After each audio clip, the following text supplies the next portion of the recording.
katya bamayo closinga voting ne bagamba kati tugenda kubala abantu bonna basembera obululu nabwiwa wansi ku kiveera ne batandika okubwawula nga mulina mubembala okusiibawo bakugambye mita 2 eryo tteeka etteeka era ne ligamba bwe mutuuka okubala ate mita 2 zivaawo ne musembera wabeera polling station nyingi tebalina nawe bagenda kukola susu naye RDC akizeemu ani akugambye nti omuntu alinnya mmotoka ogenda okulonda susu bwamuluma ajja kuddayo eka akomewo mu distance ate polling stations zino mulina okumanya ezimu ziri mu maka gaffe endala mu masomero endala ziri mu ssomero abalala ba polling gundi officials bo bagendawo exactly olajja kubeera mu maaso agambe nze nakubbira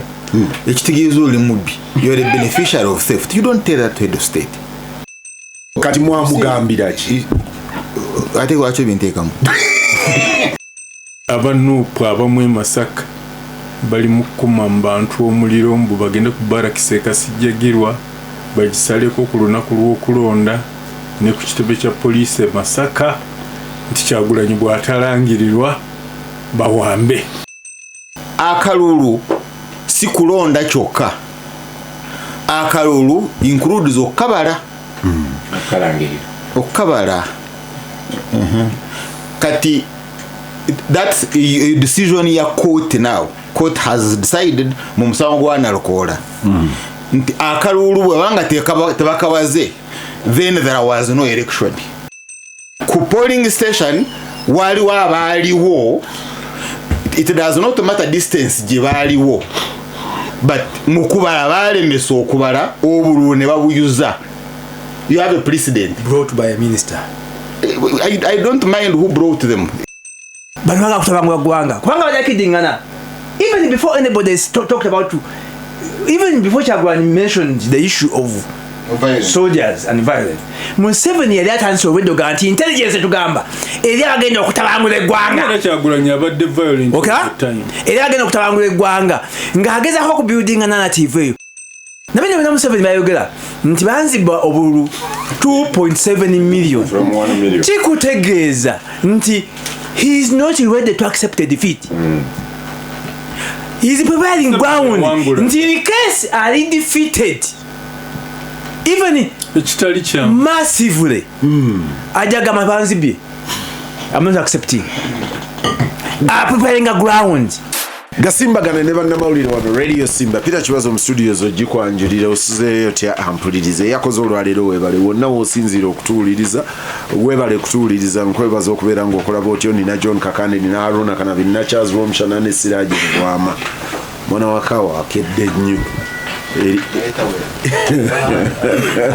atukoze bulungi eriye yaŋŋamba nti Kanaabi oyo eddoboozi litande ate Kanaabi bakomplaininze bangi Kanaabi eddoboozi litandikira wansi nti kati gambo wakaawa yanguwenga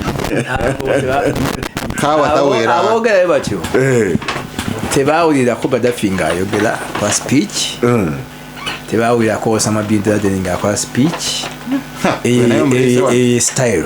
Ane Gaddafi ayina lwe yatuuka mu UN nga bamwekandaggako bafuluma yagenda mu kuyomba kwe nnyini eddoboozi nebitumbuka neyeeka mwana ampuliriza Gasimbagane ne bannamawulire Charles Rwomushana guza ebirowoozo bye muwulidde bya John Kakande ya Radio Simba abatuuliriza abaagalwa Katonda w'amaanyi, Katonda wa kisa. Mukulu Kibazo akaze kakyaliwo abantu bavuga emmotoka bisinde mingi mabega wa mmotoka endala ne batalekawo gaapu. Kati bwe weekanga ekirole mu maaso n'osiba onaba alina okukona. Ekyokubiri ate ebirole bino ebiremera kukuba ebifiira kukuba bw'aba akuteekako reflector ayagala giteeka mita 3 alina agiteeka ku mmotoka ye ogenda kugyekanga ng'oli mu mmotoka muzibba reflector muzibba. Is that the reason? Yes. oliaga nti reflector bwenjiteeke ewala bagibba. So which one is better? Ujiteke kumpi bakutomereyo era kye bakola bateekayo bikoola kuba nabuuza owalole nagati abantu babbi ti akareflector bw'okateeka eri ogenda okutuukayo nga baakabbye. Kati omugaso gwayo gweyagala kutaasa reflector yo ate ne weeteeka mu bulabe kati temuzibba muzireke. Kyovola abalala bazivaako ne tumenya ebikoola ebinankani by'emiti n'osuulawo naye ate ekizibu bamala okuvaawo ate tebabijjaawo. Kibazo experience nekanga kirole nsiba nowa boda naye asiba ali ku kirole ali mu bisinda dduka naga utayimenaga muzeyi ha oturaba ampulira zagasimbagane bannamawulire manyi Rwomushana abadde ayogera bannange abavugira emabega w'ebimotoka ebiriko omusenyu luli twaziyitanga Sinotrack kati wawe endala gye bayita oba hino ne ho omusajja juzi yabadde ayogera ku mmotoka ezo nanga nti ekisooka tugizitikka beyond yata sanasio sanasio yazibala Kakwe mathematics twali ku anti wagitikka bwatyo beyond kati atuka somewhere kali aka excess n'akajjako kake n'akateeka ebbazi kata sanasi yazibala mukusuubula spares zinamaba naye Uganda bwanaalaba kino ekituleeyi ekyo ajja kwagala kukijjuza kati yena amanyawo omuchina yabasiba ekituleeyi kino ekimoloka bakyoverloading era mupiira ayina kubanga yateekayo obuuma nga buli wiiki obugenda okufa asooka kubanga atunda spares kati ye asana ekiteeso kyeyakola yajjuza store of spare agenda okulaba nga batiise nga bwe bufa nga bakimewuwe ampuliriza serious yoyo munamasaka oli yabadde atunnyonnyola nti emmotoka ezo baaziwa tonnage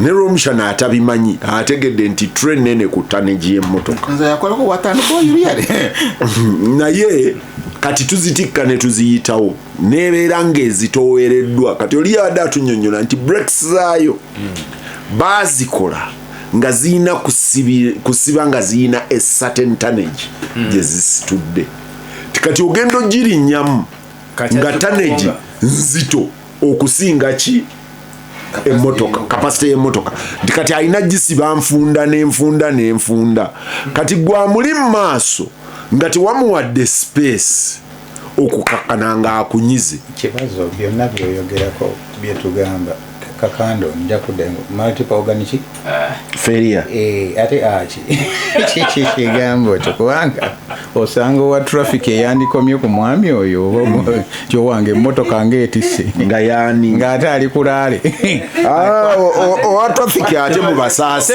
tebazikolera best example kuwa Kanaabi to review amawulire nakendeeza eddoboozi that's real multiple organic failure eze motoka no traffic musaasiri eyo mukwano gwange omusuubuzi yakola partnership n'omuntu omu bombi banywanyi bange ng'ekimukoza ne partnership ne Kakande ono taka nti abasajja bayitiridde okukwata emmotoka zange ku kkubo ziba zitwala ebintu ne bazikwata bazikwatira ki ziba n'emisango gyazo kati musajja n'agamba nti naye omanyi kanfune Kakande ono abeere partner mu business nga buli emmotoka lwe bagikwata Kampala ggulu nga bamukubira Kakande owa emmotoka yaffe bagikutte nga agamba PA Rwomushana kubira gundi akubuulira ani ali ku luguudo olwo babagambe emmotoka yange gundi bagikutte kati ekyo ekigambo emmotoka yange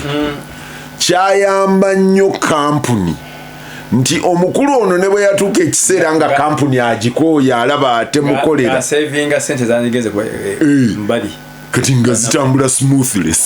Kibazo kyoga nti oli omukulu yali apromotinga illegal behavior oba conduct mu Uganda yonna ababa billions ababa traffic abenkumi 5 mbadde ku muganda mukwano gwoli gwe yapatana yinga naye amuyamba okumenya amateeka yagenda mu maaso n'ebizinesi abantu baveeko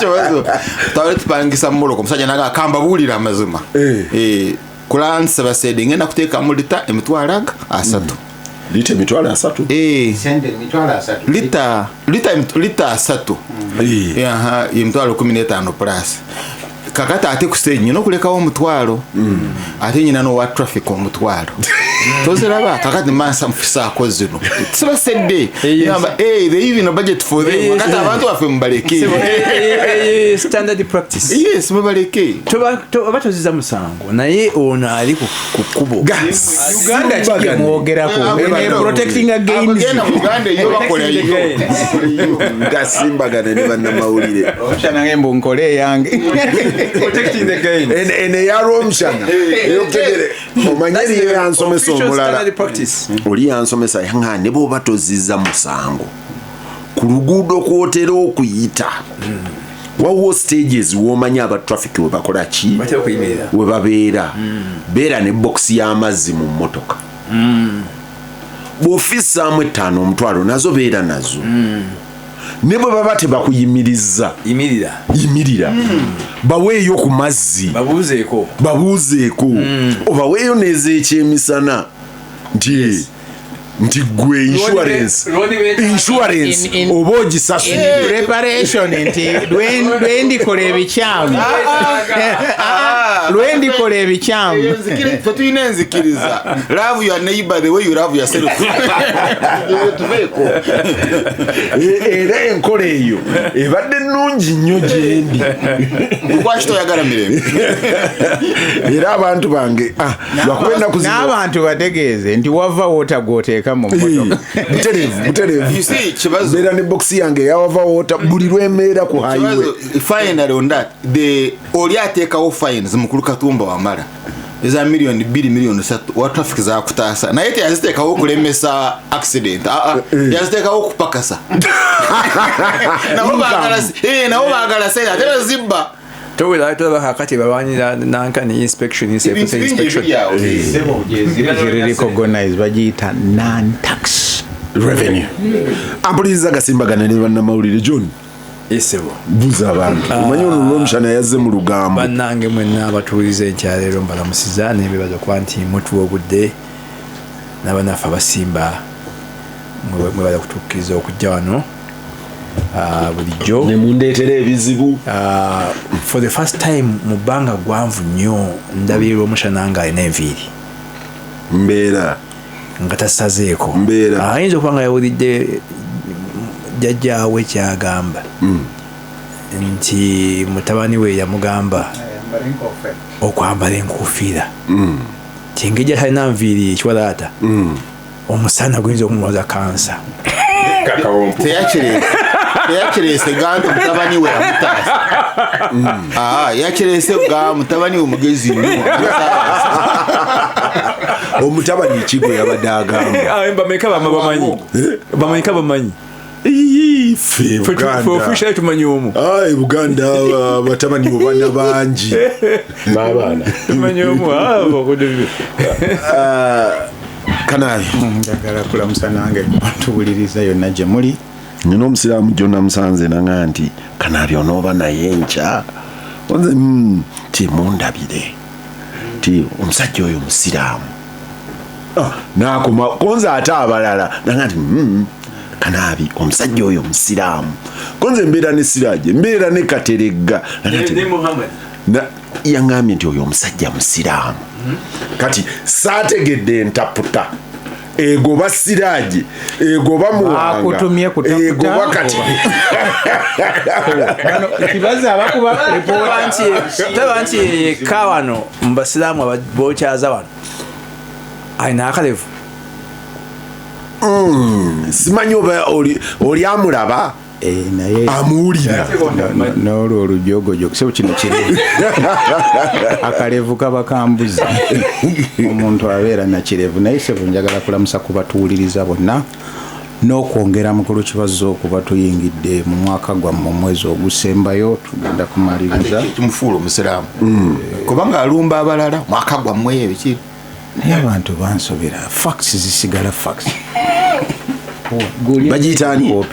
bagiyitaani kalenda eruwa eno ene Gregorian calendar naye mukulu Kibazo mbadde nkyagala Gregorian ebyo byonna ebyo nabyo si byangu byakwata nga nebaza Radio Simba sebo nyese bayingira n'abasaudi baatuuka eri ne bagivaako ne bagaa nti nabo kati bagenda kozesa Gregorian mu buli ngeri yonna kulaba nti platform eno esigaddewo okubeera nga eweereza abantu challenges weziri kubanga se mukulu Kibazo n'okuleeta omuntu nga Rwomushana ubona gwe gwolozemu bw'oba omuntu akugoberera ku Twitter oli mulalu naye Simba ekuleeta neekuteekawo Kibazo n'akumoderatinga ne twogera n'abalala ne bakuwulira ku Twitter kokka nze mulaba ku Twitter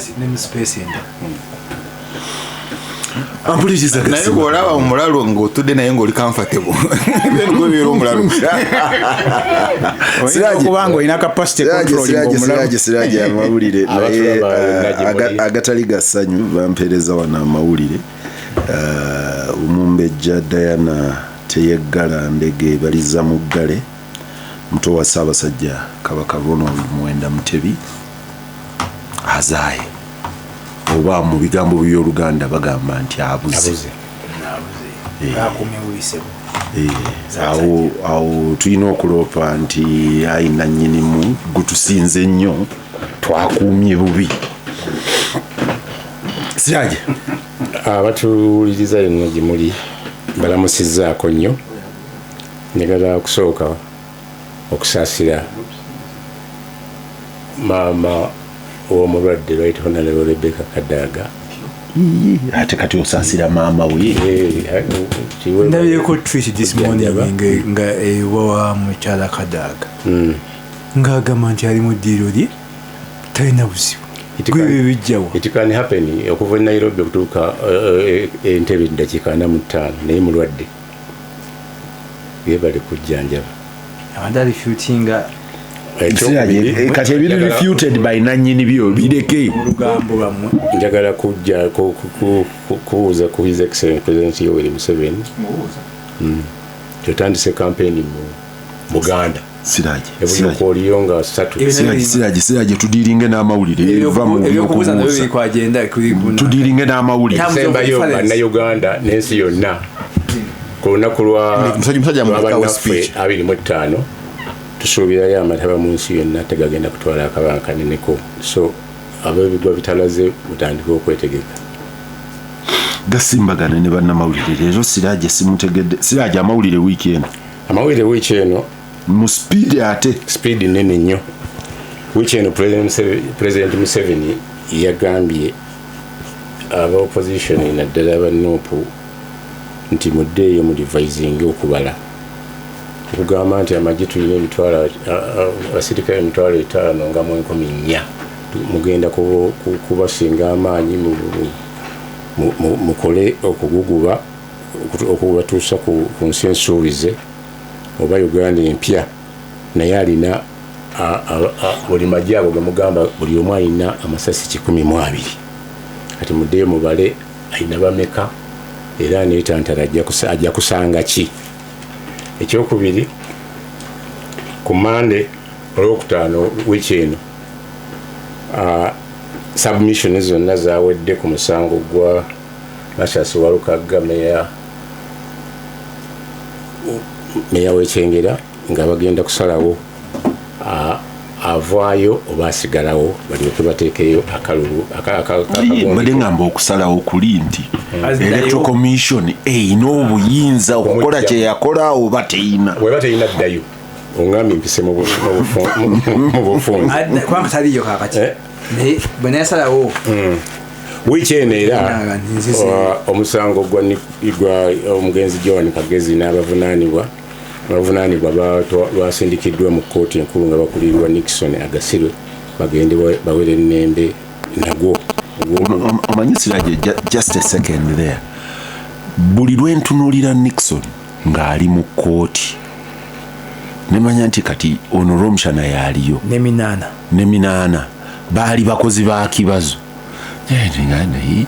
ate ye Kibazo yasigalawa eyali mukama wa Rwomushana ekyo kimu ekyokubiri ekiri very critical obwabbe engoye zamulirwana na kisinziira abadde azibba aziteekawa kibazo kati bwasamwasama n'ebigambo omukulu agasekala vicarious liability yaba abyogedde vicarious liability kisinziira n'endagaano tumanyi gyogenda naye no Kanaabi eriyo ekirala ekiri mu fundamental for me nti bakwata abantu bayitirivu obungi abasiraamu twatuuka n'ekiseera ne tugamba nti kati buli lwe batta omuntu aba ADF nga eriyo amutating afuuka owa FDF ne bamukwata kati abantu abo bonna abakwatibwa mu musango guno ng'ate state yemu evaayo ega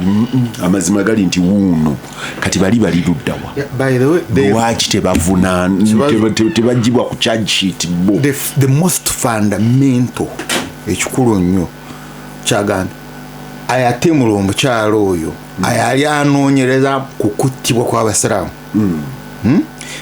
was ADF kati ate kukkiriza ngano the our officers ekyo kimu ekyokubiri kitegeeza initially wali intelligence yo bwali bulimba oba wali olimba now but the second one which is the most critical ono omukyala yali atunulira mu files yala batugenda mu prejudice ono omukyala bala ku fayiro yalaba ki kye balaba nti yalaba nti alina okuvaawo nange question eyo sinalabawo nenyaga nnyo okumanya kiki kye yalaba ku fayiro kiki ekyamotivating abatemu bano efayiro bakuwaddeko summary Siraje abagayidinga abeera mu kooti details zigenda nedda obufunze ova ku nsonga eyo katonda yateekawo obusiraamu era yabukuuma oba eriyo mabega eri katonda yakuuma obusiraamu ensonga lwaki amazima gavaayo oluvannyuma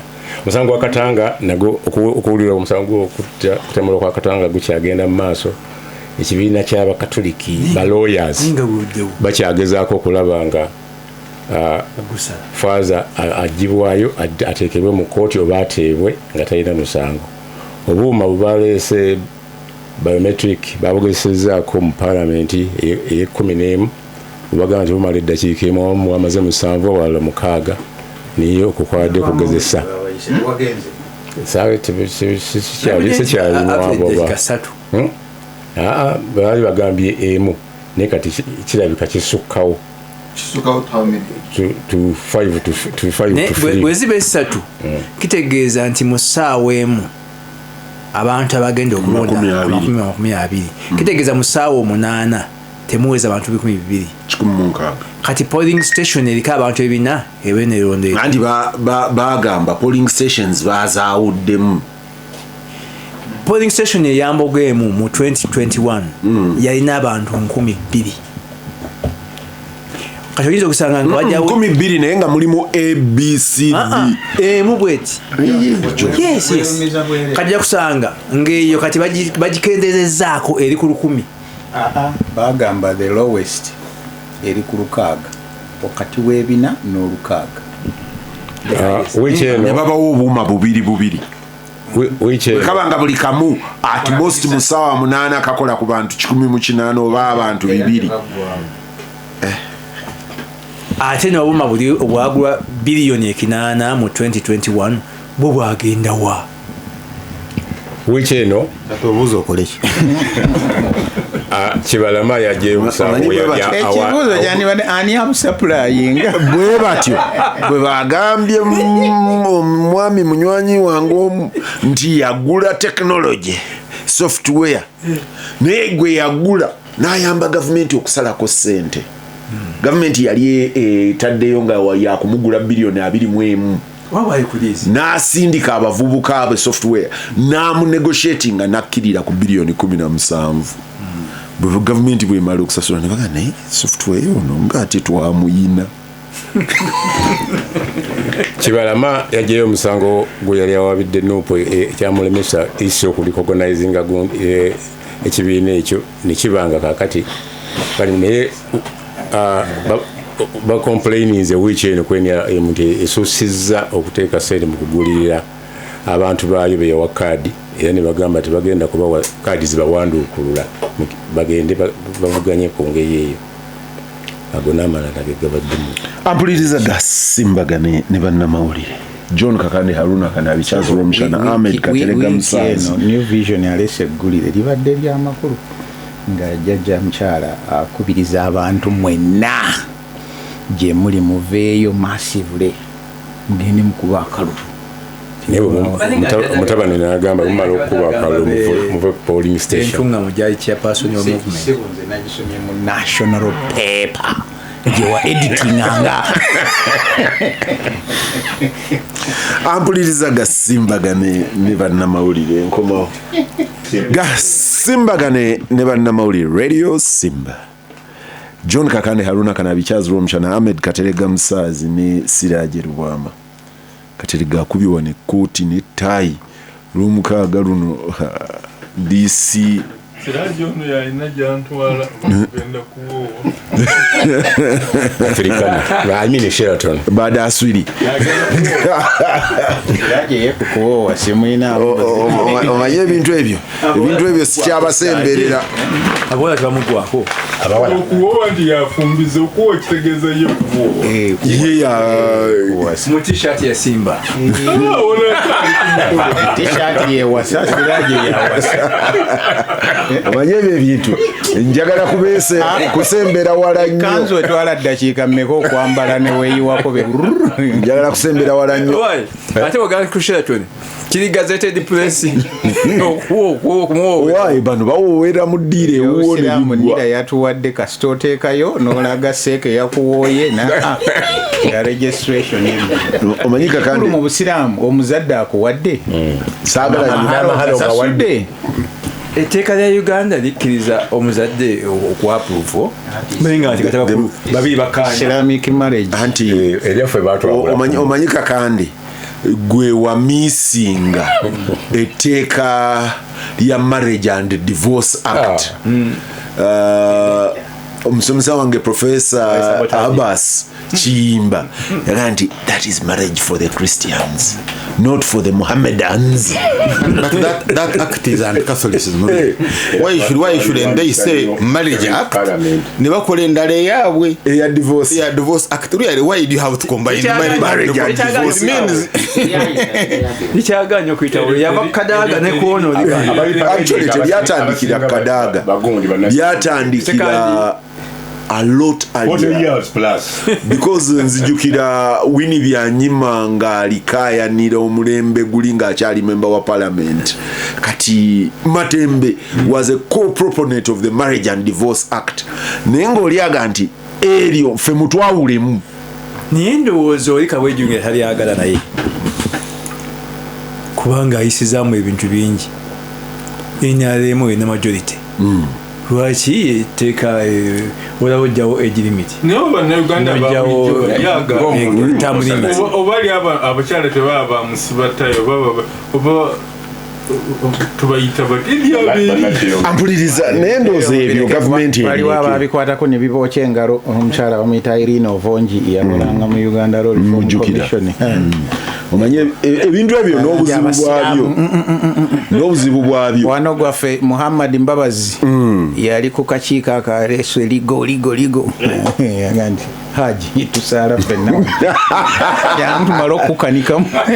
Ebintu ebyo bizibu. abasiraamu bwe bali bayisiza kaadi zikootisi ezasibwa mu ssemateeka yajjuzi nali Sembabule nga tabakyajjukira ne magamba aniifa kawoya yali tebulinga musiye mumuwe ekisanja ekisembayo Nasumani yalikomezaawo naye era byayiseyisaawo.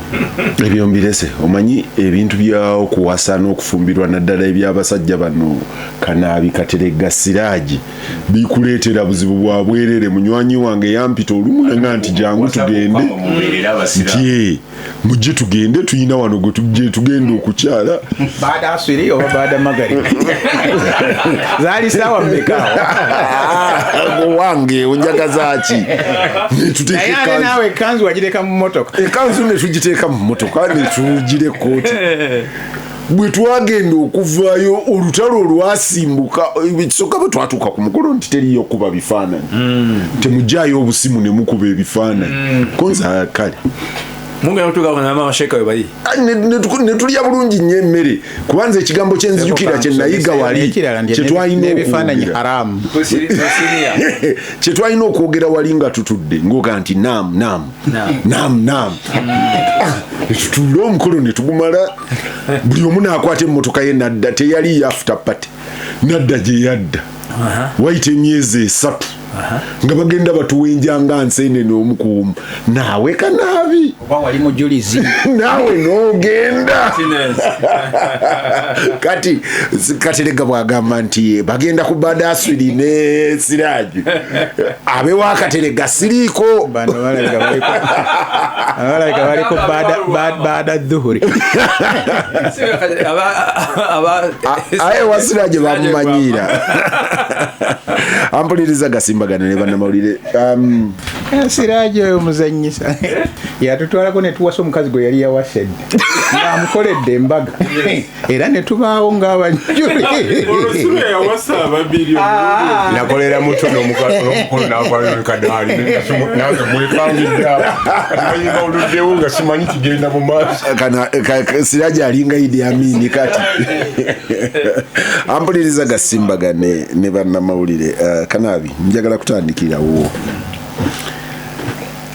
certified omukulu yabadde ayogera ku violence wiiki eno nga ekisooka twatandika na mutabani we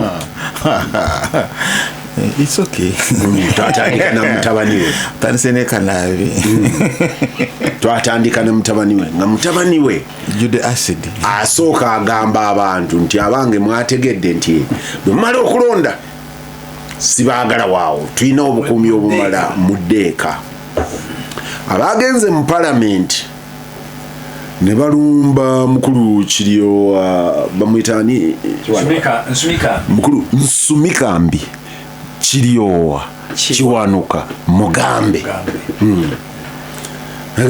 mukulu kiryowa Kiwanuka Mugambe Nsumikambi nti owange bino nanga nti nti polling station gye tukugobako ze ziri mita 2 bw'osuuka eze mita 2 obeera ovudde ku polling station naye oluvannyuma yataddemu ate koona eddala ng'afulumye palamenti naga naye nti aba security basobola n'okulaba eyo gye muli nga mujja kuzinga because mwagala kukolawo ki tewaliwo toyi tewaliwo mifalisi tewaliwo yamuhozi kyagamba bw'omala okulonda dayeeka miles 20 meters kati ono yagambye nti mita 2 ekyo nekigenda ate bwe mbanga mbeera 20 meters mukulu byabakama Simoni yali yagamba ti tetubaagala ku polling station neffe territory yaffe mita meka 2 etteeka lye zaatuwa ye yamanyi nti bajja kwakwatanga nsenene bwe munayasigikiriza mbu mwefudde ba vote protector etteeka talimanyi kigambo vote protector kati n'agambako nti singa mbadde nze oli naŋŋamba nanga nti nvaako sijja kugwayo jja kubeerako awange ebyo bwe bigenda mwolo olulimi lw'okuprotectinga obululu ebaddeyo abagamba nti abajasi temubatya batono ne statement saagiwulira ate nomukulu kibazo kankweko ne kala information akatono eri abagamba nti twagala abantu baffe babeerewo naye ate yo NRM egamba nti erina system eyaayo gyegenda okukozesa to protect their votes era bagirondadija namyalo kati ebyo byonna gye twawunzikidde nga musajja mukulu ku plot 1 ensamizi agamba nti wange nti nawulidde wano nga babala abajasi bange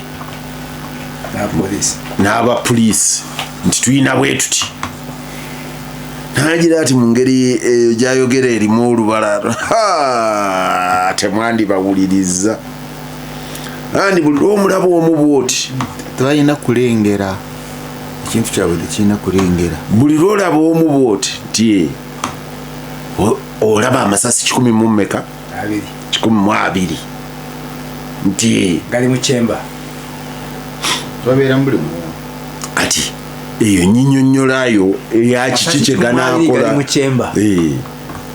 naye ebyo byonna finally biri ku kalulu omanyi nze messages zino nzijjukira mu 96 oluvannyuma lwa raale ya Semwogerere eggulu omukulu yajja n'adressinga ab'amawulire ng'ayambadde malikupu bayambadde kombati najja kati nga takyali oli owa ssemateeka aze nga general of the NRA general of the resistance n'abogolana tugamba twabadde tugenze mu kalulu nga kakuvuganye kati meseji y'eggulu lwaki ejjeeyo yagamba found of NRA commander in chief UPDF UPDF yali akyajeegaanaawo ng'akyeyita general yali etandise naye kati bw'amala okutiisatiisa olwo n'akola ki abatamivu bewaffe bagambanga nti oli amala okutanaka mwenge ekigambo kyoganja okutatiisa si kituufu bw'amala okubogola abantu baga nti Harunah here we are bali abeeri baga nti deja vu teera tukyali naye kyenjagala okusooka okutegeeza bannayuganda nti mu myaka gino waliwo ebintu bye tubadde tubuusa amaaso naye nga bikulu wabaddewo ekintu kati kyetuyita securitization nti ne Kakande bw'aba anywa kaawawe bw'oba olaba nga oyagala omumuggyako oba okubaako nekyokola oyita mu security era eyo campaign nene nnyo emirembe Kibazo njagala kuwa ekyokulabirako kimu wano mwali temunnaba kubifaako nnyo ku William wano wabadda oba waliwo osumayo oluyimba Gazalandi naye opposite awo walingawo abasiraamu lwalinga lukubu okirira bwoti wakati awo waliwungawo abasiraamu we basaalira ng'ogyeko William musajja nga muzikiti obanga wabwe prayer wagundi musajja nga akeera nga basaala nga asoma kunutu ebanga ndoze mwe mugiyita kyewammwe bino babagamba mugende musabe nga asomeddwa kunutu ng'ekola ki ng'agiddamu omusajja baamutwala seeka imaamu yali agambye biki ekibuuzo nga kiri nti kunutu gy'osoma ogisomeraani duwa kusaba Katonda nti embeera yaffe ogitereeze otutaasa obuzibu bwe tukola ki ne baga nti omusajja asoma kunutu agisomeraani naye agisomeraani agisomera ku mutima Rosary osobola okusomera Rosary ku mutima nankali ntarabuuse eri gyemugira afe nabo bajja bakayina olaba emimwa nga yetambula yatambula oba yateekamu leero omusumba Severus Jumba yatusindise tusome Triduum ennaku 3 ebikolwa ebyokunyolwa sebo waliwo olumu omulwanya mulinga ye Katikkiro bwe yagamba against the army waliwo olumu omulwanya muli bwe yagamba against no one for the priest sebo waliwo olumu omulwanya muli bwe yagamba nti Obuganda bujja kukuza amazaalibwa mu kimpooze namusamaninga embuga mwe mwaleeta obuzibu annyonnyole wamma bano bagenda omanyi bano dindo bagenda ku lusozi dindo ku lwazi dindo mulwanya mmuli yaga nti kujja kuba kwa kimpooze bukedde n'akulembera n'omutwe munene ekigambo kimu woowe nkugambye kikoze kati buli omu atandise okujjukira oli yali wa kunutu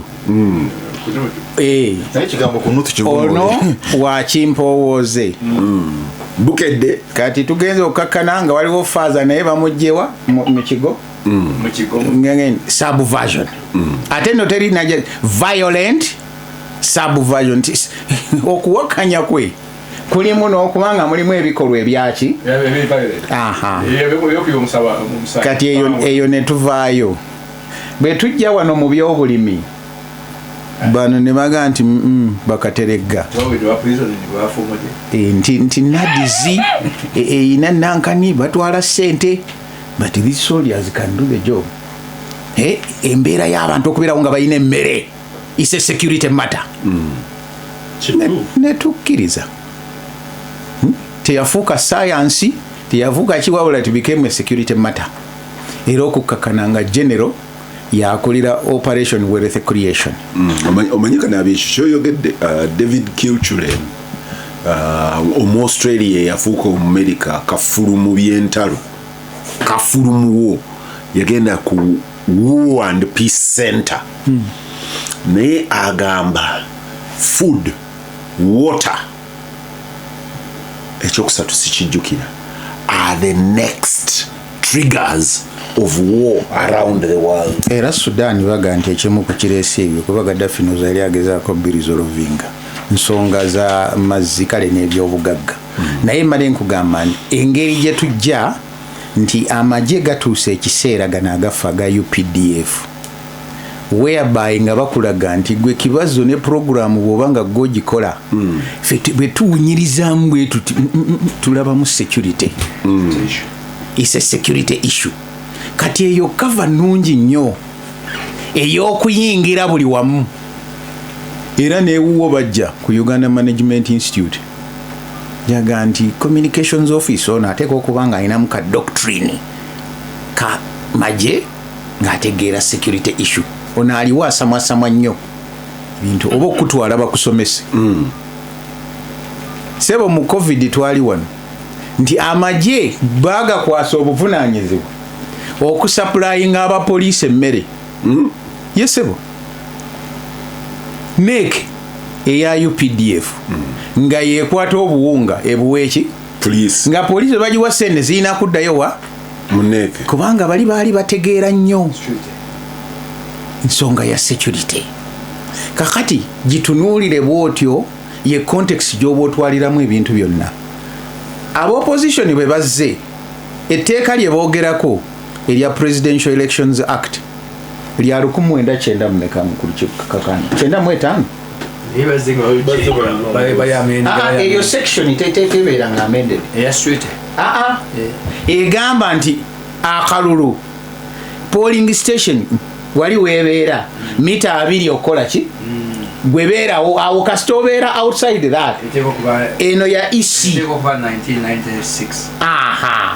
1996 Kyagulanyi yayina emyaka emeka gwe mpulyaga nti ayina emyaka 4 kati bwe tuddayo emabega ngenza okubala abalamu nga ndoza yayina emyaka nga5 oba simanyi oba 5 oba mmeka kuba 96 paka kati gye emyaka nga 25 oba 35 etteeka sipya era libaddewo okutuusa abantu ne bagenda nti abange musooke mulindeko tulijjeyo tulikozese akawaayiro eno palamenti y'abamuwanga si ye kataddemu n'oyo Nsumikambi yakasangawo nga tannaba nakufuuka atone jeno ng'akyali businessman eri mu binankani bye gye yabeeranga mu law firms ze bano baga nti owange yali mu bizinesi ze bano baga nti oweesi okoleke etteeka lituwa omukisa okulingizaayo naye nga tuli mita ameka 2 era eyo yali ng'oggyeko okulonda kuno eyo yali official position ya movement nti abalonzi balina okubeerawo nga babala namayanja Kanaabi kino issue enayo gamba nti balina okugenda eka. It's a new position. Ekyo kyenkijjako nti mbi mirundi 2 mita 2 gwebeerawo tewali naagenda kuga nti oba oyagala mazzi oba kiki bakulese ng'akalulu bwe kagenda mu maaso eno era byabaka mu buyinza bwe bukoma wali waasibya akaguwa ne poliisi weekola ki bali ne baga nti affe woosibya akaguwa tetugenda kujjawo katubeere mita 2 kuba etteeka NRM ye yalireeta bwe lityo bwe likola ki bwe ligamba nembaga nti kati bw'omala okubulwa argument z'okomyawo ate mita ezo era byogamba ffe abakuyakalubwa ebbanga lyonna tumanyi nti kati bamala okuclosinga voting ne bagamba kati tugenda kubala abantu bonna basembera obululu nga buyiwa wansi ku kiveera ne batandika okubwawula nga mulina mubembala Kakande, no, you are mixing two things. Okusiibawo bakugambye mita 2 eryo tteeka etteeka era ne ligamba bwe mutuuka okubala ate mita 2 zivaawo ne musembera ne polingani ono ani officer ne bamugamba buli kalulu kasitule Kibazo abantu Siraje Kakande ani ne bagamba naye akotiki nga yakoze eki invalid abantu nga bakola ki nga bakalaba era tubadde tetulina buzibu na kintu ekyo kati abantu baze baga nti woiso okoleke tuteeke etteeka mu nkola tubeerewo ku mulundi guno tukole ki tuteeke etteeka mu nkola eri okubeera mita ameka 2 onaga nti sokoleke legally they are right security wise tebakola ki era eyasoosesebwa okuva yasooka okuvaayo yali CDF si attorney general si IGP wa police wabula tuzzeeyo eri mu sisimu etwala omusajja yasoma kunuutu ebuuza omusajja aga ntugenda kujaganya kimpowooze ejja wano ku radio nekugamba nti programu zemukola zinsightinga ki mwagala tubeere nga abeerwanda biki bikimangu nnyo nga tubitaputa nga tubikola ki kati tugenza okukkakkana nga nejjajja omusajja nze gwe mbadde mmanyi bulijjo jjajja tatyangako argument Kibazo wali obaddeko naye era nina gundi eyo nga nzijukira bulanga nti I have floored you today arguments zange zembateereddewo mbatadde kuki ku ttaka ku luno mu kifo ky'okutufuloowalinga ku tteeka yatubalidde masasi naddayo eri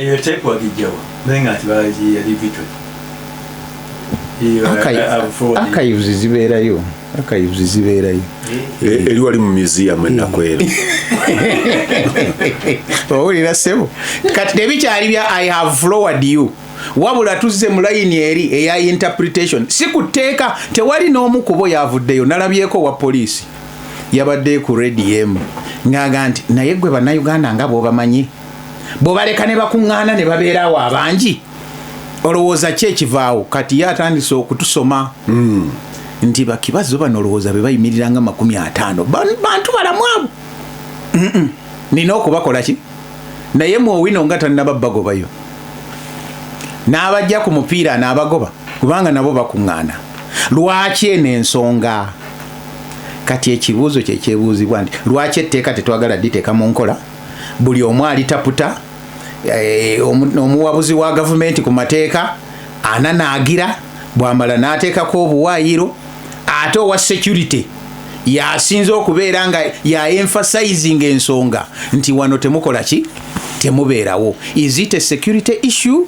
Is it a legal issue? Simbagane ne bannamawulire. Siraje Lubwama. Omanyi Siraje ono ye ayinza okuba yali ne Munyagwanga basoma dduwa ya Kamulali. Munyagwa yali mu kibiina kyaffe ebiseera ebyo yasomera Kamulali KCDP. Era ndowooza y'omu ku bammera be twayisaamu n'oweerugazi aseya. Okyali mu CDP. Ngambye ebiseera ebyo. Kati ye ani akiri mu kubanga Mabika yagenda mu DF. Tambula nakyo.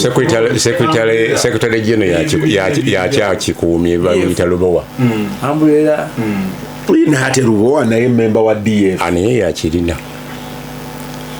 Waliwo abagala okirivayizinga ebintu ebimu bwe toyinaako saati zozo otereka nojjayo noyamba nga ntandika ku gundi eyo atone gino kiwanuka kiryowa ekisooka bw'oba otuwuliriza Dr. Serefekizaludi Supreme Court Judge eggulu yawandiikidde president ebbaluwa bakugobe olw'ensonga ziyatadde mu bbaluwa eyo agifunyeeko kopi nkyaddeko ku mukutu gwaffe gweri biri mu kulonda era byaliwo mu kulonda agamba nti yali akulira abawolereza President Museveni musango gwa Kyagulanyi ne bamuwa awaadi olw'ebyo byeyakola yali omu kwabo ne bamuwa awaadi ey'okufuna obwatone jena naye byeyakola mu Judicial Service Commission ebiri mu bbaluwa eyo agamba biteekwa kumugobesa talina kintu yaleeta biased minds n'attackinga international organization ne bituuka kwene ensonga kati eno ensonga Siraje approach negamba omanyi waliwo yawabira monitor naga nti yamudifeminze lawyer naga nti atusooke tulabe gwe yakayana oli defamable oyinamu kantu konnake akaniguusaako kibagandi bakuwonoonye nnyo nga leero nagenda mukiri Professor Juko yalemerangako naga nti defamation kitegeeza nti nasse ekitiibwa kyo in the eyes of the right thinking members of society. Nti neyeggwe eriyo right thinking member of society kubalamu akaniguusa sebo mugenzi mukwano gwange kakulu nannyonnyola right thinking member of society yani omusajja avuga boda ye n'asasulira omwana we school fees n'amanya nti n'awaka bali emmere ali mu kategori ya right thinking member. Kati Professor Juko era yatunnyonnyolanga nti mwami Nagenda sijjukira aniigwe yali awo waabiro mudifeminga nti bwe baatuuka mu kooti ne babuuza mwami Nagenda naye kati gwe bino bye bawandiisa oyinza okubikkiriza nakanga ani abikkiriza bino bya kisirusiru naga nti gwe weebalanga right thinking member of society tiriyo omuntu ali mu magezi ayinza kukkiriza bino kati yo oli naawunzika nagasebo teriyo right thinking members of society yandikkiriza bino era Nagenda yasiba agenze mu mukoogwe mu mawulire ng'amuwalabudde n'amugolosa mu kooti basooka kulaba credibility yo oba ejja mu society ovaako hadisi olaba senior counsel the late Kayondo Henry eyali lawyer waffe ne mukulu Kanaabi yali awoza omusango gwa kyesimira omutulaki naga nti omusajja yajja n'ayambala essaati bweti nga ali mu buyeekera n'avudde mu kooti asayinize n'agamba olaba bulungi nti ndaba kano kaki ng'akola lugalo bwati gamba kawuzi nga olaba tolaba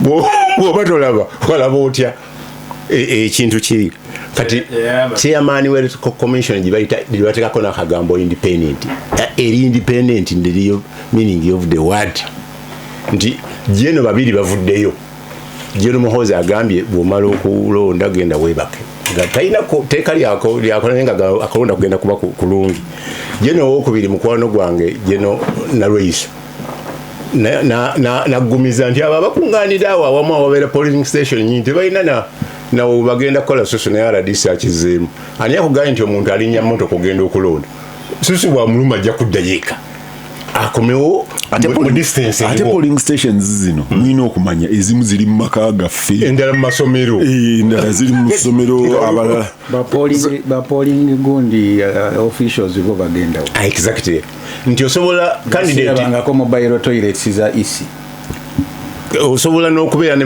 bagamba agent babiri olina right ejjawo omu ng'alwadde oba ng'afunye ekizibu n'osikiza omulala at that same time n'akola ki n'agenda naye nga gwe amugjawo oli meters 2 plus kitegeeza nti President Museveni abaserikale bagamba ne bano Haji Kateregga byatongozza bamala okuuma security eyo abantu ne basigala ng'etteeka terikoze eki terimenyeddwa kati mukulu byabakama justice bw'aba nga ayimba luyimba lw'abajeno then tali independent ngaga nti ebinaabatuukako mubabakwata si byammwe era si bibye munjuliranga wa jurisdiction ye exactly kakati okakasa otya nti akalulu ke balondedde wano noddayo ne agenti wo n'akomawo ne DR form copy ng'efaanagana ne gye balangiridde kagenda kuvaawo ngaje ntagenze ku district kavao kakatuuke mu computer katandike okugenda ku tally center paka ku national tally center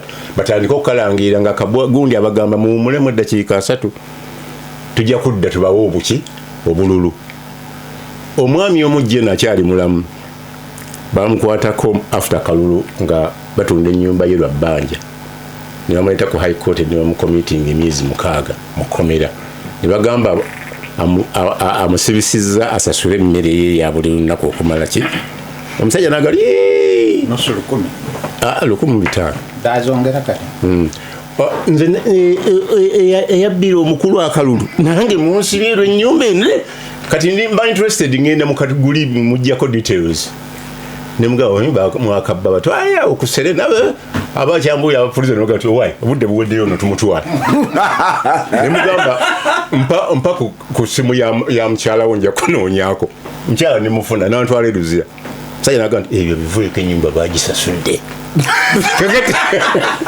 kakati gwe olowooza nti akalulu bakabbira ku levo eno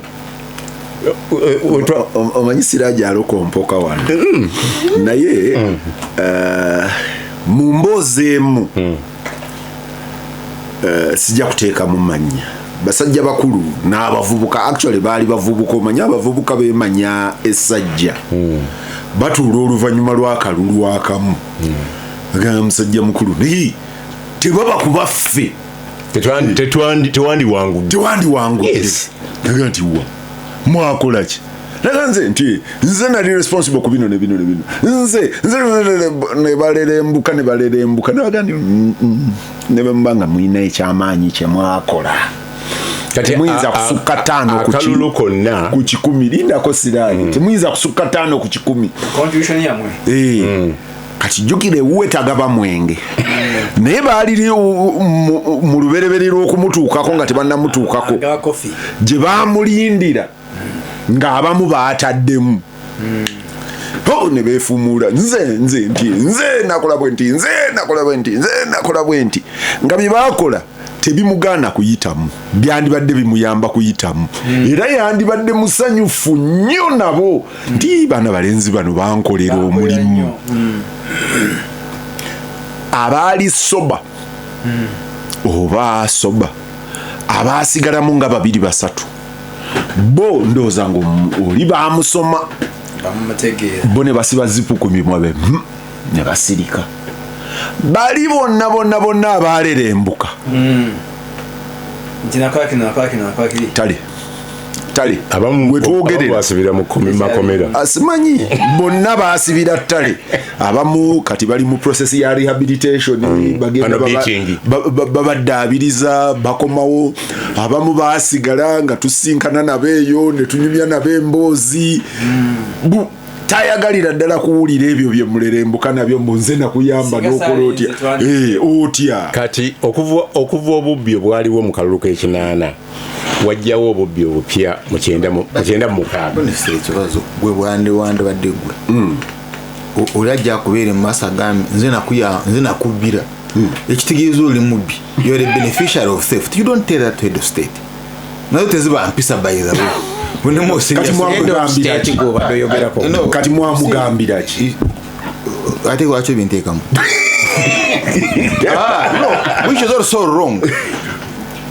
Tosobola kuimputinga mu lukiiko lw'otaalimu noganze Rwomushana agamba mukulu Museveni ngo tewagamba nebe wali nabo bagamba you can't even say I was a witness mu lukiiko lw'otaalimu didn't you with Rwomushana wali wano basiba ate abasibe ekivuyo Rwomushana ali wano lwaki ate tunoonya witness tewaliwo tewaliwo please it's even indiscipline on your part by the way ne manga nakugamba asigwe wangamba ne manga naga profession yo tekukkiriza kuwayo ki so society has corrupt sigwe wangamba Charles ali mu nyumba ya mayumba ya gondi abalina endabirwamu nti waliwo omusango ogumu gwe bagamba nti and others at large obulowooze Charles lumujja kuyitibwa sebo Charles tali at large charge sheet and others ku charge sheet kwaliko Charles Rwomushana kyetutamanyi oba ono owerwenshama ne ku charge kwaliko Charles Rwomushana Salamu Musumba Siraje oli alaba naga bino byonna ebyo bigenda mu maaso bano omuntu kakati Kibazo kati Siraje agamba nti olwa charge sheet eyo Charles temumujjanga ka hadisi. Meaning what? That me I can't be intimidated? No, you are still at large. Kakati mukaluluka kyenda mu mukaaga. Shariati akuba omutwe nti akabwayi yasoma biro ya byanswa Dar es Salaam akatabo bwe kafulumanga bangamba nti akabwayi akuyita. It was a Friday, no Tuesday. Ningamba Friday bagenda kuntwala mu komere nibangamba nti akasita tumanyi gyokola ki tutuukawo tusanga commissioner yali omweru ennyo oluvannyuma yafuuka ambassador wa China nga ngamba owedda gundi chairman wa interim electoral commission akuyita yali mweru nakati ntuuka ewakabwayi nga nti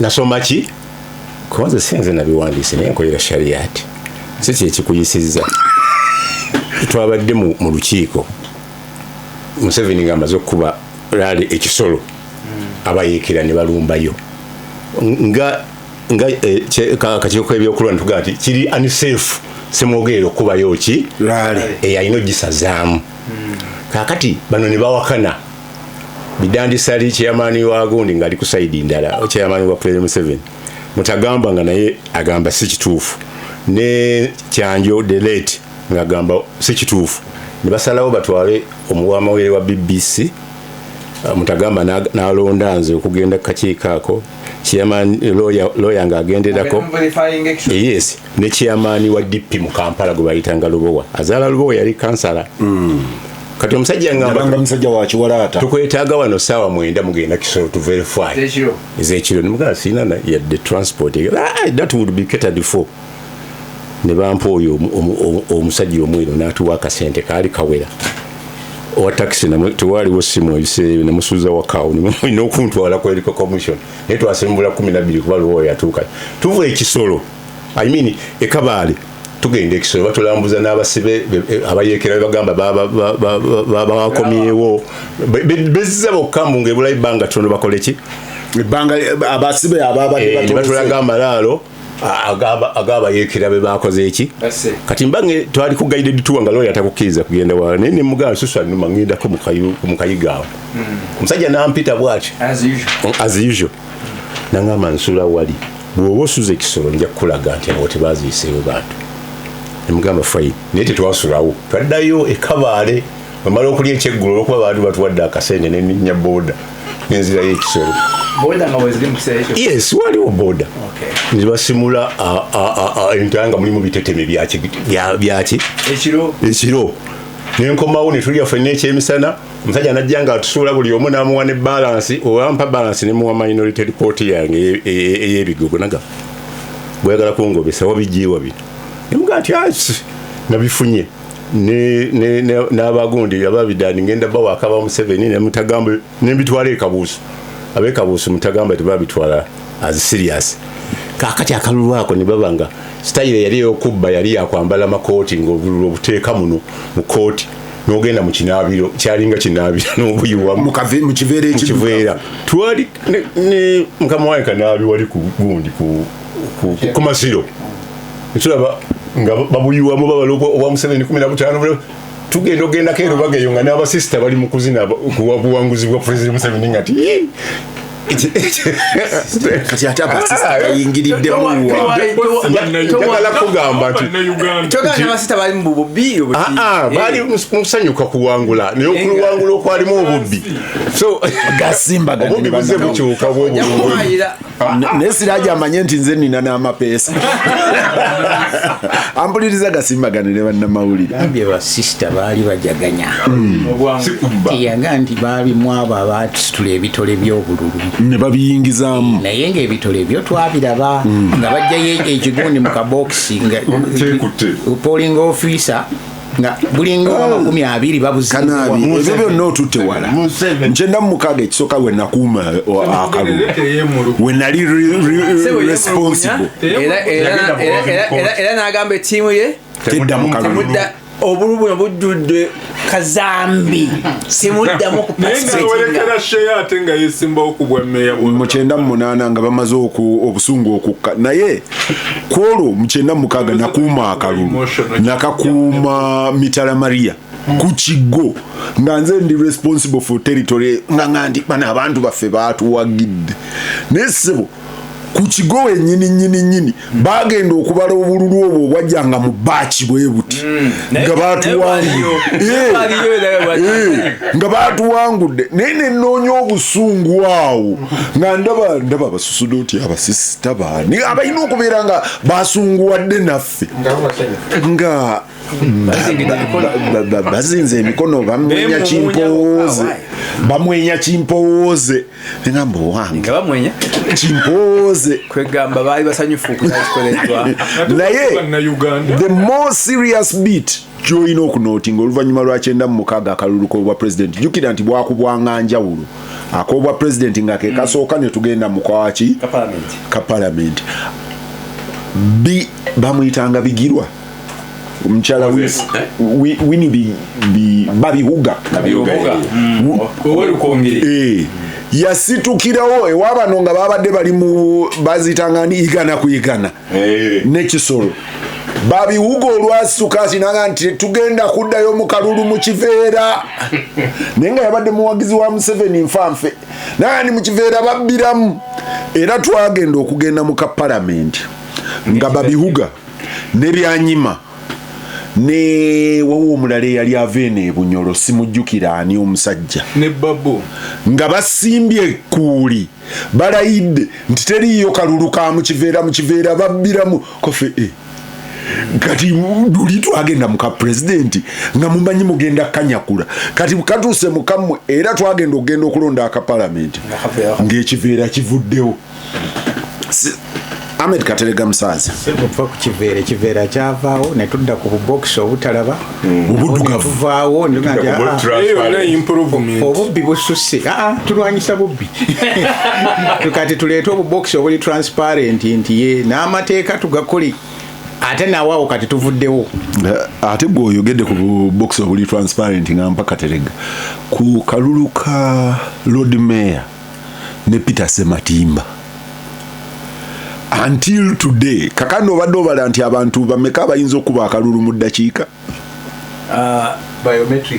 biometric ebala ddakiika 3 omukwemu kyebagambye nti on average abantu ddakiika 3 average ddakiika 3 buli omu ku ssaawa 12 kukuba omuntu be verified time gyatekinga omuntu omu okuba akalulu njagala okunyonyola okuba akalulu nalayo tukitegedde 3 minutes. It is 3 minutes on the machine.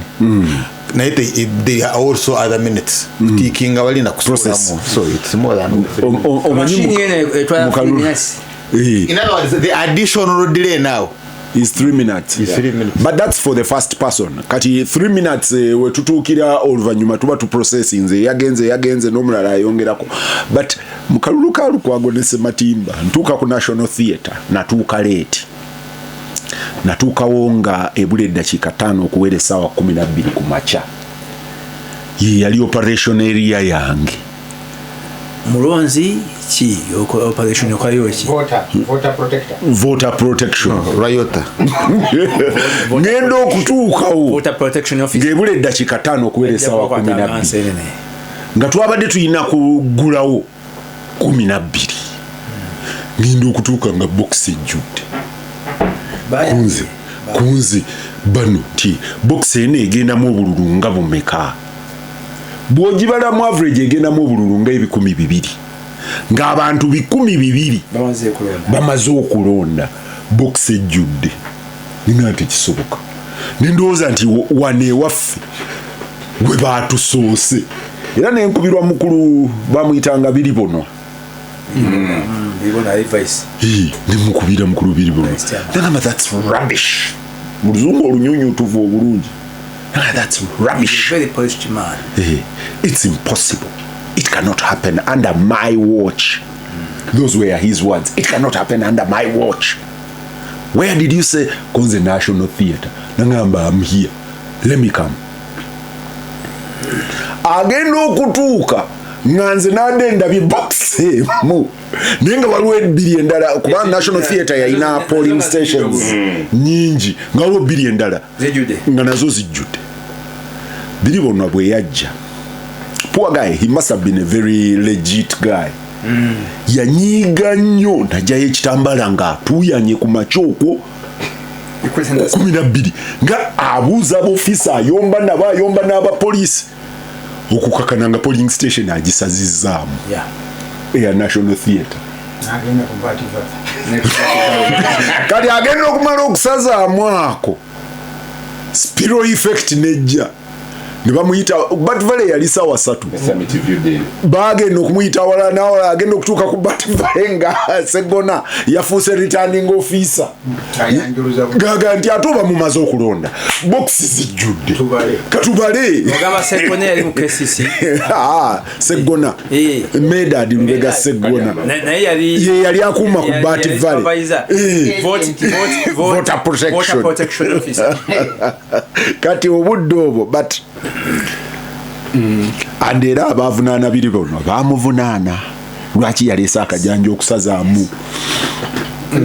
should have been charged lwaki owuliriza an illegal actor because you are not an agent. Tumanyiddwa mu tteeka, you are not an agent, you are a riot. So ebintu by'obulunzi ndowooza bizze bi-improvinga naye tubadde tuli wano nendaba message wano ku Agafe Masaka eteekeddwako mwemba muyita Siraje Kalyango ng'agamba nti abanuupu abamu e Masaka bali mu kukuma mu bantu omuliro mbu bagende ku barakisi Kasijjagirwa bagisaleko ku lunaku lw'okulonda ne ku kitebe kya poliisi e Masaka nti Kyagulanyi bw'atalangirirwa bawambe biri wano. Kateregga. That script was written all the way from 1996 nga nagenda yagiwandiika bagiwandiika so it's just been improved. Tubadde twogerera wano nenkeberako ku Gafe Masaka sebo Obuganda bufiiriddwa Omumbejja Diana Teegala kyembadde muto wa Kabaka Mutebi twakumye bubi kakati ngenza okwetegereza nga ndaba Siraje Kalyango gwe mmanyi obulungi ne mu Masaka amanyiddwa muntu wa buvunaanyizibwa ng'alabula abavubuka nti temuyingira kitimbe ekyo ekyokugamba mbu mukole nga bano kirumira mutima bano abeekasese oba ebyala kwena oba bano baneesiiga musenyu gwafu ogw'ebukakkata ku nnyanja ogunaazikiza amasasi. So sitwandiagadde naye Masaka tulabye ku ntalo nnyingi, tulabye ku busambattuko bungi, sirowooza nti bayinza okuyingira ekitimbe ekyo. Kakati ekyo nga nkimaze ssebo nze ku lwange ndowooza nti ebintu bizze bi-improvinga kuba mu 62 okusinziira ku lipooti ya Ben Kiwanuka gye yafulumya mu October okulonooza kwaliwo mu April mu May emivuyo egyali mu kulonda kwa 62 gyasinga egy'okwa 8 kati ate mu 8 saali mulonzi naye nayitako wali ewaffe Nsoga abe waffe we baalondera nga waaliwo obusiisira buna ewaffe olw'okuba waaliyo essubi kati terikyaliyo etteete baali bakoze obusiisira buna nga naye nga mu buli kasiisira mulimu obubokisi buna kati obubokisi obuna ng'akamu ka DP kuliko enkumbi, akamu ka UPC kuliko ekibatu, akamu ka UPM kuliko okwekwata emikono ndoza kitegerekeka n'akasipi nga kuliko omusajja ayina effumu n'engabo kakati nga oteekamu gw'owagira ekibiina ky'owagira nga bw'omanyi ebibiina by'obufuzi ebyaliwo mu kiseera ekyo byakkaanya n'akakiiko k'amagye ne bagaana abantu okwesimbawo bwannamunigina era omukulu Henry Kayondo obudde gwe boogerako wano eyabanga owa UPC lengo olwafuuse wa UNLF bwe baalemesa UNLF okufuuka ekibiina n'aga nti ajja kwesimbawo ku bwannamunigina ne bagamba nti tewajja kubeerawo kwesimba ku bwannamunigina oluvannyuma teyeesimbawo naye mu nnaku ennyingi n'ayingira DP ate munaye bw'afuuka wa DP n'abeerera ddala empagiruwaga mu DP okwewala ebyo NRM nejja n'okusimba mu mugongo kubanga nga tuli mu RC system era ne tulabira ddala nga ate ekyo kimazeemu kubanga akalulu kaabalirwangaawo in fact ndoza kusimba mu mugongo sirowooza nti mu expansion ya NRC mu 89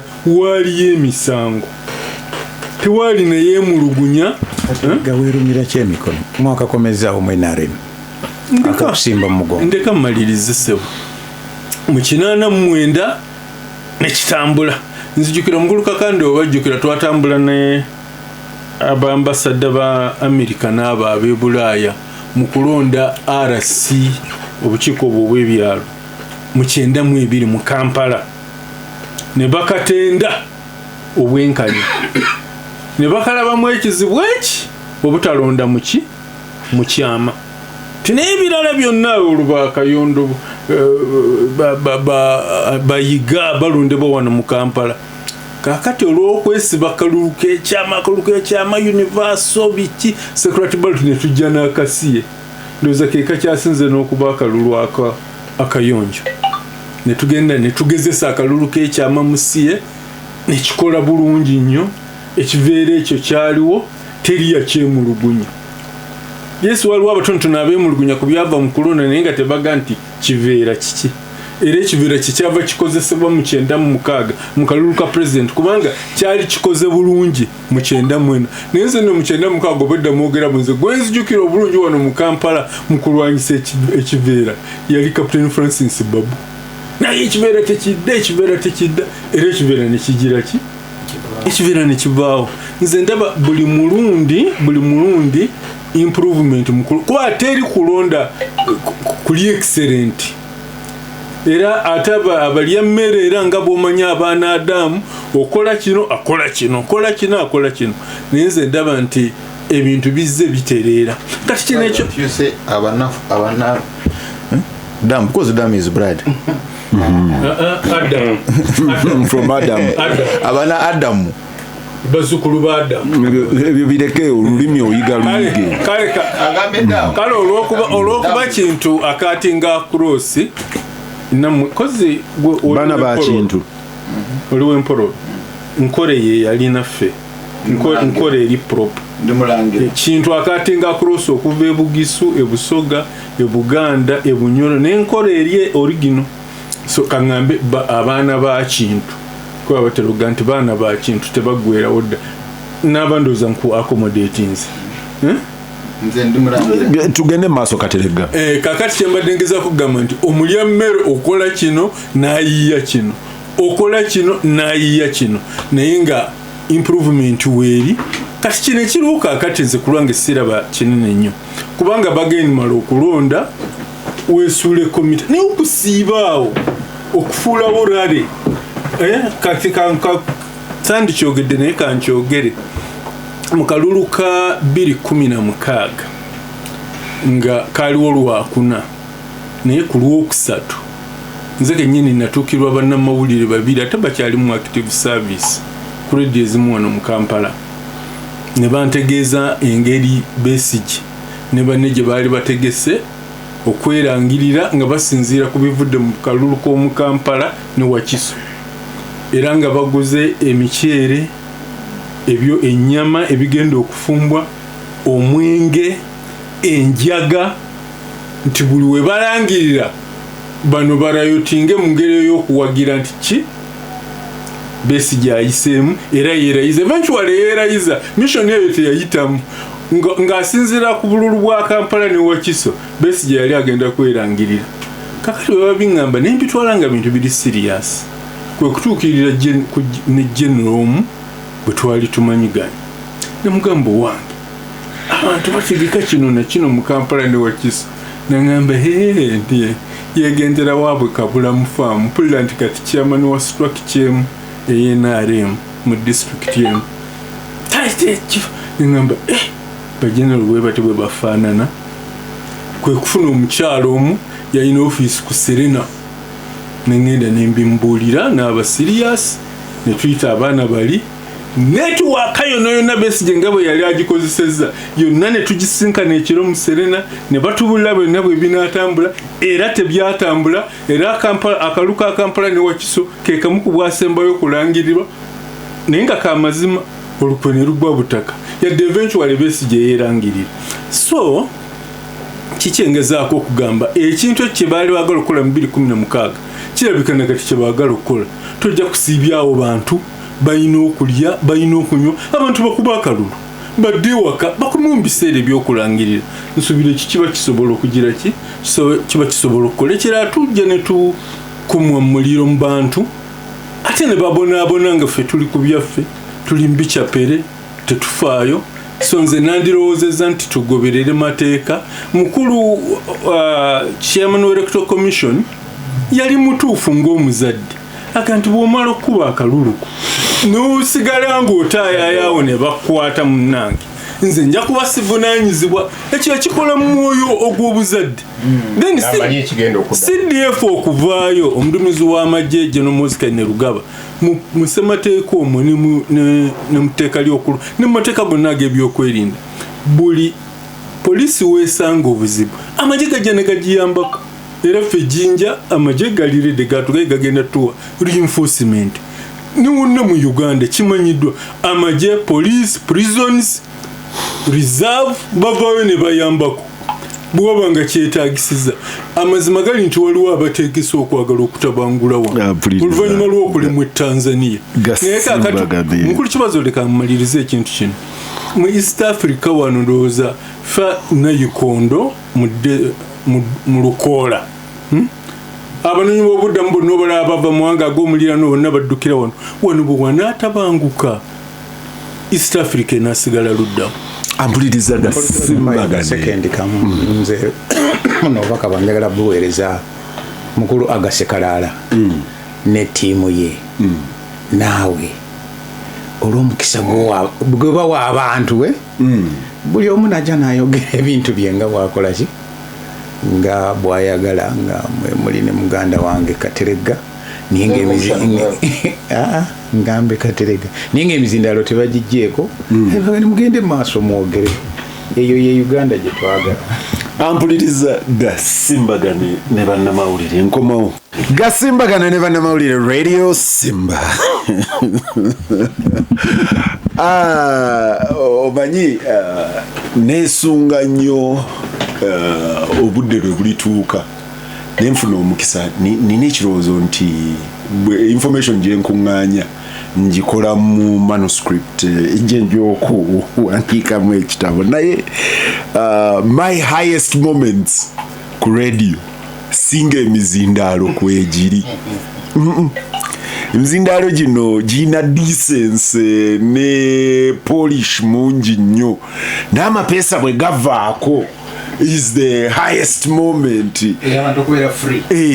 eyokubiri ababadde n'obuyinza bwe batalantuka ne bavaayo mu buyinza ne tusinkana namusajja mukulu about a month ago namusinkana omusajja oyo yaŋŋamba ali embuzi naye alya nto talya nkulu afuna akatoototo ne bakookya era ne tulya ennyama yaffe bulungi nnyo mbozi gye nafuna walinga nga gisinga mbadde ne rikooda singa naye nga it's amazing the stories you have opportunity to get nsooke wawa Charles Rwomushana wa Kakande Charles Rwomushana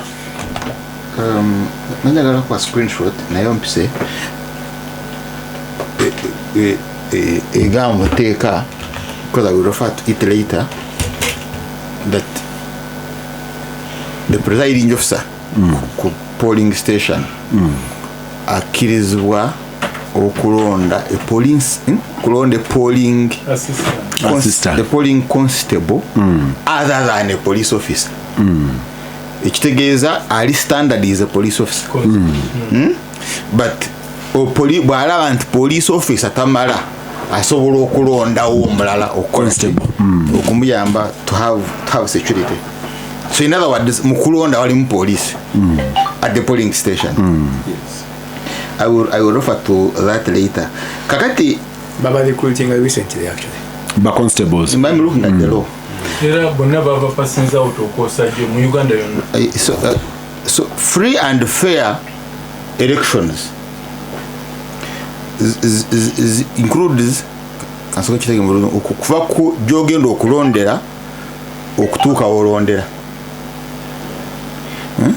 Free and fair elections chobola mu campaign bwowa bribe, it impacts the polling station. So tutunula the entire election eko ovuddeyo, do you have security mu kuveeka? Now mukulu by'abakama tali responsible ng'ovaka okutuuka ku polling station, is not responsible. So in other words, why not kubeera wali responsible? Please Siraje bisumuge.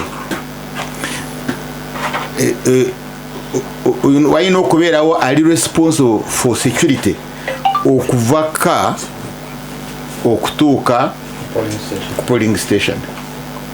Now kakati bwabeerawo gang or a group of persons negamba tumanyi Rwomushana agenda kulonda Kibazo, kati nga bwe manyi Kibazo agenda kulonda wagenda kulonda because mumanyi kati gomanyi nze gwe nalonda mumanyi wamulangirira wamugera yes kuri even ugenda kulonda mugisha muntu ne semujunganda byo lukungaane waffe kakati nze nendangirira I announce somewhere nja kulemesa Kibazo kutuuka ku polling station kulonda abo bayagala okulonda.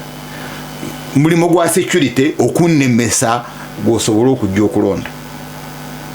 So in other words, waliwo other actors abalina okubeera mu kalulu, akalulu okubeera free and fair, abo bali mu security. Then eyokubiri akalulu si kulonda kyokka, akalulu includes okabala okabala.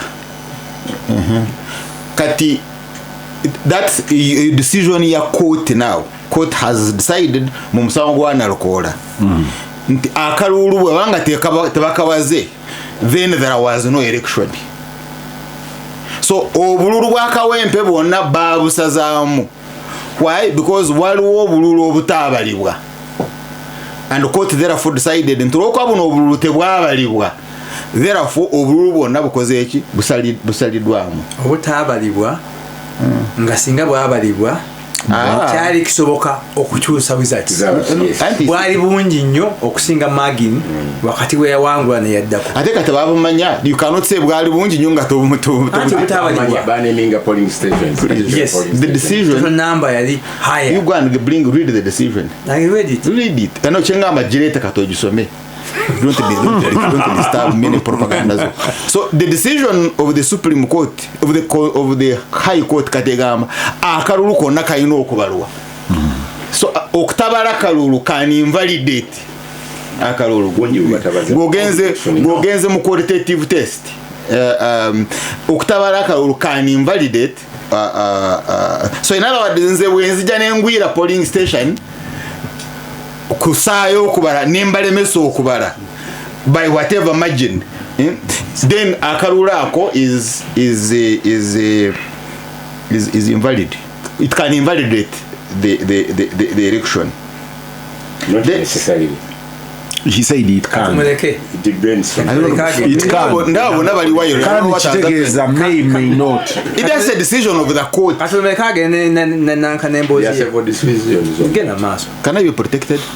Just get the mass. You see, oli okuba ne view etali etakanya na hiyo. Charles bali bafiko nze nina amapesa. But we are in a studio. Why do you allow hooliganism in the studio? Kakati omanyi abazungu baga nti when the pot tells what you're black ale nabo bajoininze nabo bajoininze the kettle tells the pot you're black but what have I said here that makes me black? agenda maso no understand. I don't see why I should be harassed. I'm taking offense since protect I don't need your protection. I need protection from civilization. I don't think you have a right. Do you even have power? We shall not interfere with you. So that's the judgment. Kakati. So in a case where obululu bwabali wabulungi abali ku polling station ne babuyuza. So in other words, Twino already came, and that election was invalidated by High Court. Actually, now at Kinga Babu user. There was no counting. Babu user. Yes. Babu Kinga Mingai Babu user chobade masimu indiscipline. Ku polling station wali wabaliwo, it does not matter distance gibaliwo, but mukubala balemeso okubala obululu ne babuyuza. You have a precedent brought by a minister.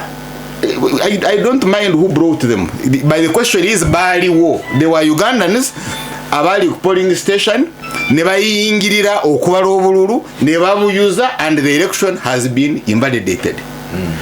Yes, and that is factual. Kakati bobo ina oli alangirira nawa code kabanje. But the last word is kabanje. Kabanje means violence. It means force. It can be soft force. Pesente zange kati fa abakiga imbanja yafuinda lo musijane jambia. So kisinzira gwoyogerako naye mukulu Kanaabi mvako because gwagaye ye atakanya nawe ye namulalu olokwa sikanya nawe kujuzi umpita mulalu which is incorrect.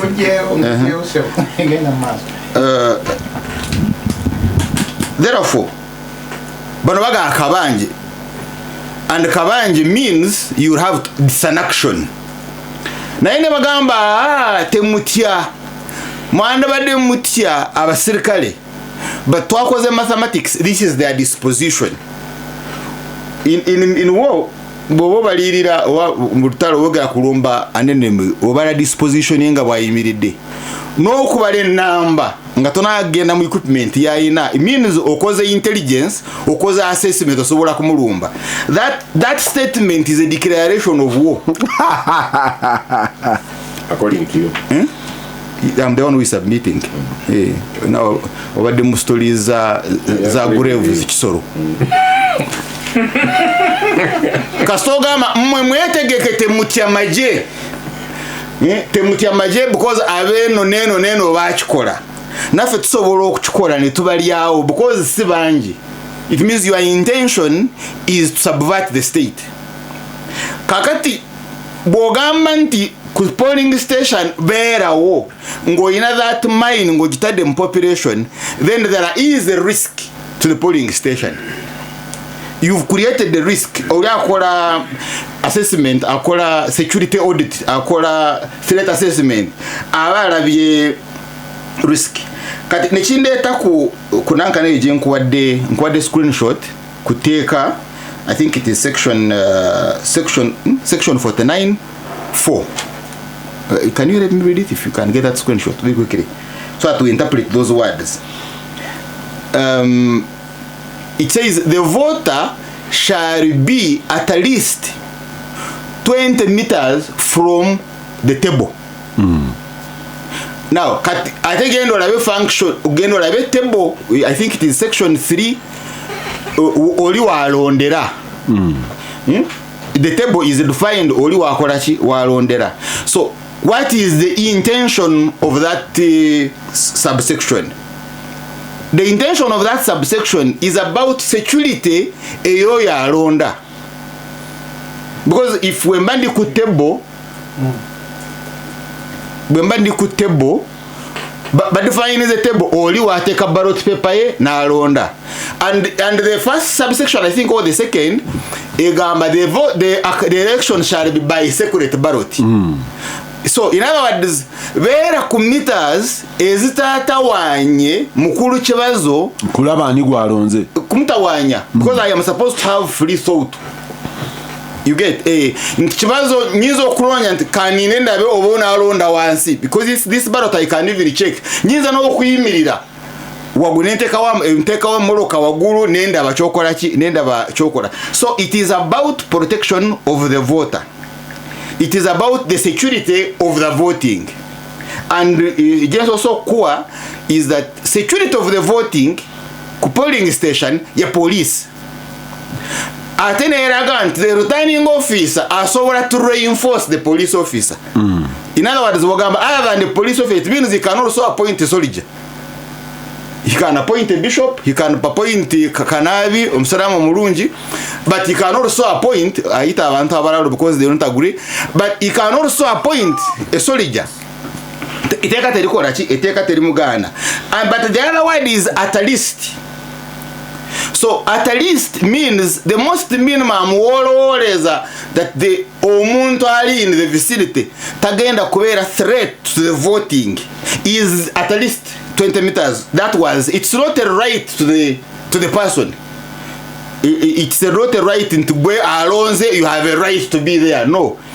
It is about the protection of the table. So if in the assessment of security there is a threat Kwalonda and the ballot paper, the word at least can be extended. And the word shall can be extended.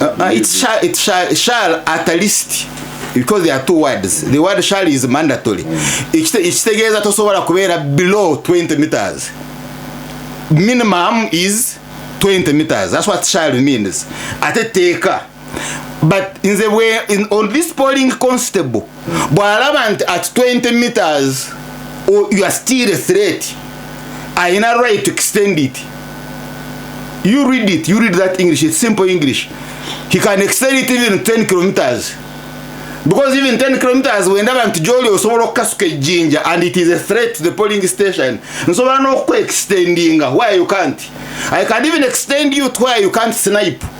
Because the moon is in to 3 kilometers. And so I'm not extending artillery 20 kilometers. 27. It depends on by which interpretation, Charles? That one. You read the English. Because the Banga was some called Zoom senior 4. So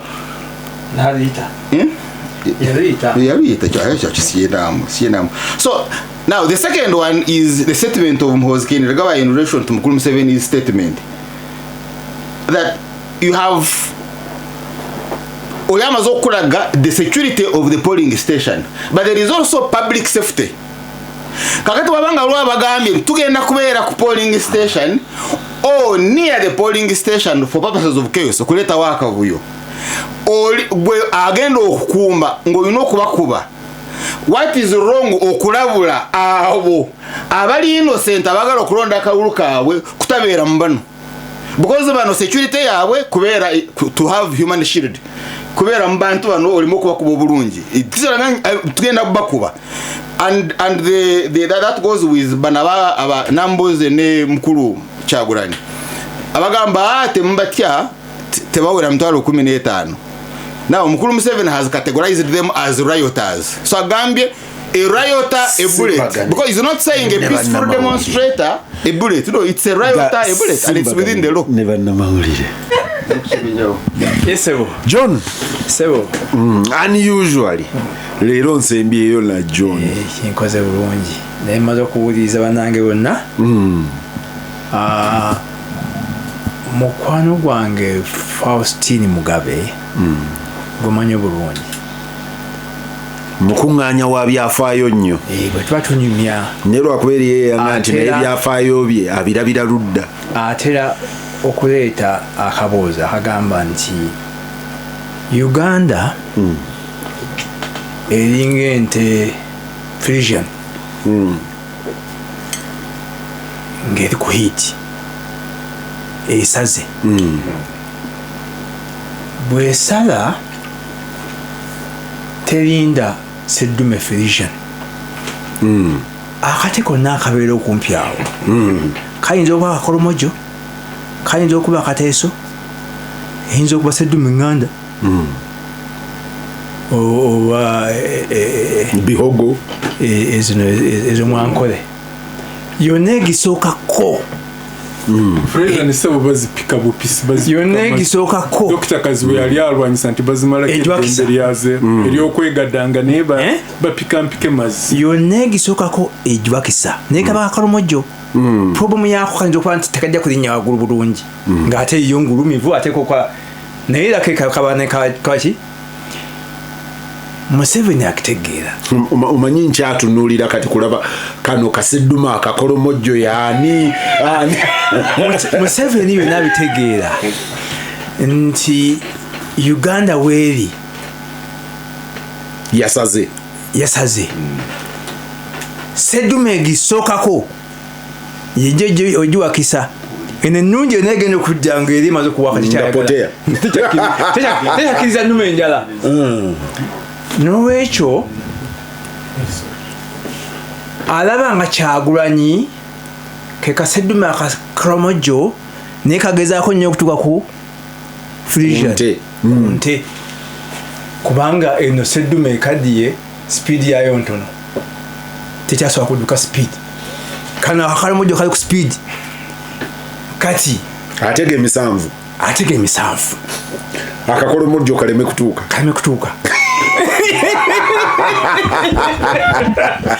tayongera ku speedi ye kutuuka kusoose bino bina betwogera byabalooya mu kooti bino betwogera bukojo okuteeka maggwa kulemesa kakalomojo kutuuka ku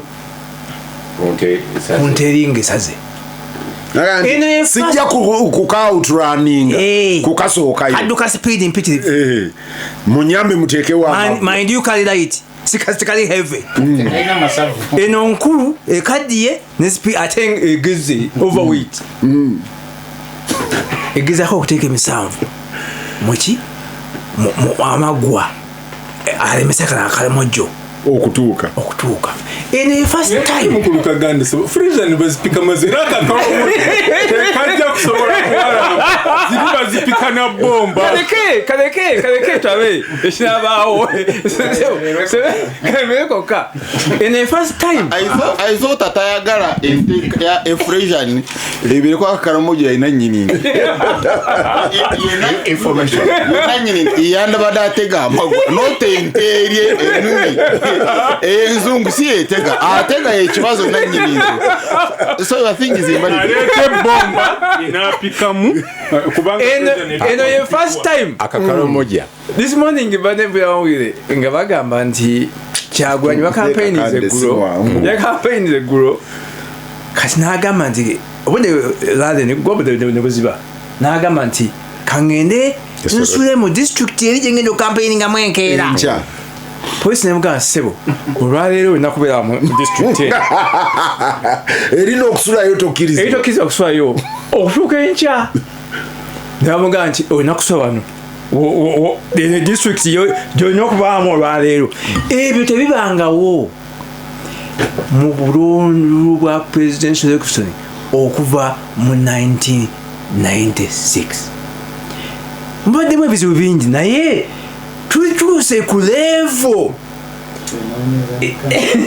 ekinoonyeza ne candidate wasula ne bamu escortinga candidate saba aba property ya commission ne bamu escortinga okutuukira ddala ku luumu ye ne baleka nga ayingidde mu kisenge kye bona basigala wabweru ntitavaamu ekiro n'agenda takola akasiraje ekisolo nga bakyakuuma eri esoroti abaagala tekalinyire mu nkuba eyatonye okukeesa olw'eggulo bakutte ebendera z'eggwanga mu mutima gwa nationalism ne bazitimba okuva ku state house entebe paka ekibuye waggulu ku miti emiwanvu nabo basala amagezi bakongereko vaibu mbadde ngamba omanyi buli lwe tubeera n'emikolo gy'eggwanga ku poolo zonna mu kibuga ndabako bantings eza fulaga ya Uganda kati fulaga ebeera n'obuzibu okugitimba fulaga ya Uganda naye mukulu Kibazo point yanga kulaga nti ebintu bingi nnyo ebintu bingi nnyo ebigera mu maaso eyo point esooka nti Museveni amanyi anything can happen. Yes. Talina guarantee nti he is winning. Talina guarantee nti he is winning. Yensonga lwaki omusajja akutegeeza nti omusajja abadde mu buyinza emyaka 40 naye genye gyenyumirizaamu yatamanyi face yo poster zaki